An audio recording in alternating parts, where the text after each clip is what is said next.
Père, du Fils et du Saint-Esprit. Amen. Esprit de Dieu, souffle de vie. Esprit de Dieu, souffle de feu. Esprit de Dieu, consolateur, tu nous sanctifies. Aujourd'hui, nous sommes le 25 janvier, c'est la fête de la conversion de Saint Paul. Évangile de Jésus-Christ selon Saint Marc.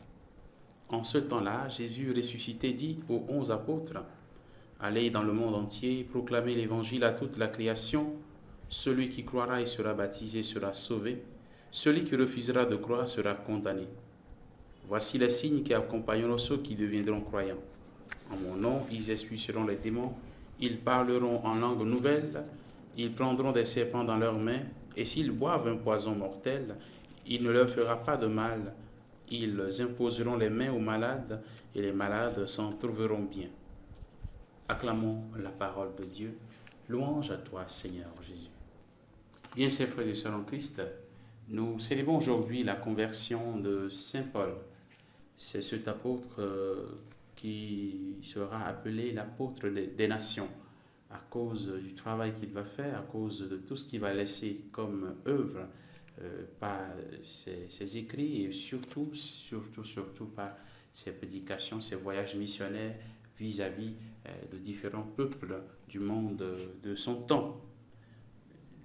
Aujourd'hui, nous célébrons sa conversion. Lui qui était un juif zélé, qui allait persécuter les chrétiens, allait les tuer, et qui rencontre Jésus sur le chemin de Damas. Désormais, aujourd'hui, il comprend que son chemin est tout autre. Il va utiliser la même fougue, la même force, le même dynamisme, le même zèle pour annoncer l'évangile du Christ Jésus.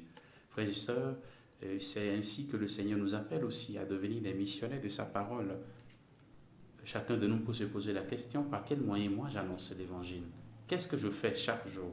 Qu'est-ce que je fais concrètement pour moi aussi apporter la bonne nouvelle au monde en tant que chrétien? Puisque c'est un devoir pour tout chrétien, pour tout baptisé, d'annoncer l'évangile. Celui qui croira sera baptisé et sera sauvé. Le baptême que nous recevons est signe de notre foi au Christ Jésus.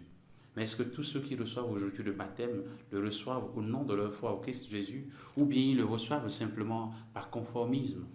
Ils le reçoivent simplement parce que les gens le font, ils veulent aussi le faire, ou bien ils le reçoivent véritablement à cause de la foi qu'ils ont au Christ Jésus.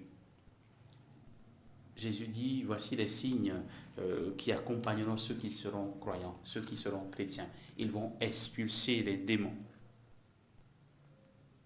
Est-ce que chaque chrétien aujourd'hui est en mesure de dire non au démon en lui, au diable qui vient diviser? Parce qu'aujourd'hui, quand on parle d'expulser les démons, on passe tout de suite à l'exorcisme. Pourtant, le diable est à l'œuvre dans chacune de nos vies.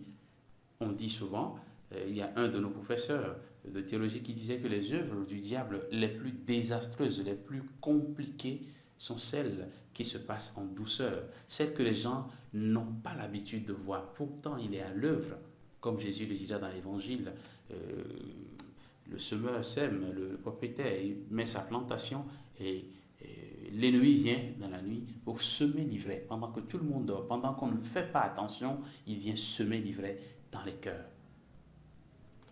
Voilà, cette ivraie, c'est par exemple la peur qu'il y a dans notre milieu culturel africain, où beaucoup de chrétiens africains ont peur des esprits. Pourtant, en tant que chrétien, on doit pouvoir expulser ces esprits, on doit pouvoir dire non à cela, en commençant par nous-mêmes, en commençant par nos propres penchants mauvais, à qui on doit pouvoir donner l'ordre de sortir de nos vies.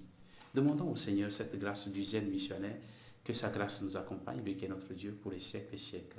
Amen. Au nom du Père et du Fils et du Saint-Esprit.